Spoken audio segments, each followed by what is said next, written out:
By the light of Lethal's moons. In 4 ABY, the Alliance to Restore the Republic was determined to deal a fatal blow to Emperor Palpatine's tyrannical regime. After learning that the Empire had secretly begun construction on a second Death Star more powerful than the first one, the Alliance fleet rendezvoused near the planet Sullust to plan an attack. Thanks to its Bothan spies, the Alliance had learned that the Emperor himself was to oversee the final construction stages of the new Imperial battle station. It was decided that a rebel strike team, led by Luke Skywalker, Leia Organa, Han Solo, and Chewbacca, would land on Endor in a stolen Lambda-class T-4A shuttle to deactivate the Death Star's energy defense shield. When they reached the shield's bunker, the Imperial army was waiting for them. In orbit of Endor, the rebel fleet was ambushed by a gigantic Imperial armada led by the Super Star Destroyer Executor that emerged from hyperspace. Unable to attack the Death Star until its shield was destroyed, the rebel fleet focused their attack on the Imperial Star Destroyers.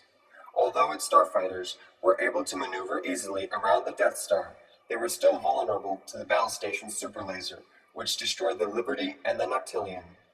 Down on Endor, the rebel strike team ended up allying with the native Ewoks, who used their knowledge of their homeworld's forest to take the Imperial army by surprise.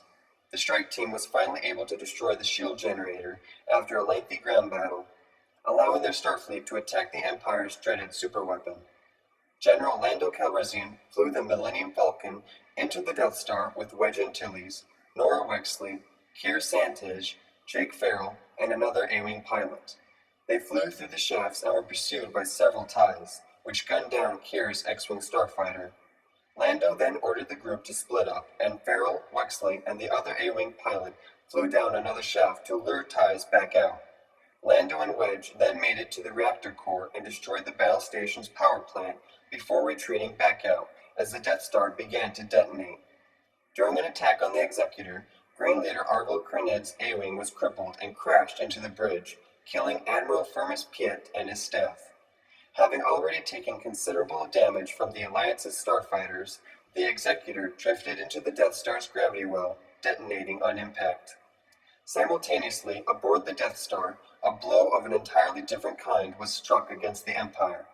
Luke Skywalker appealed to Vader's paternal love, convinced him to turn on his master. Vader, once again Anakin Skywalker, seized the Emperor and hurled him down a shaft to his seemingly death, but at the cost of his own life. The Death Star itself soon exploded from the damages to its core.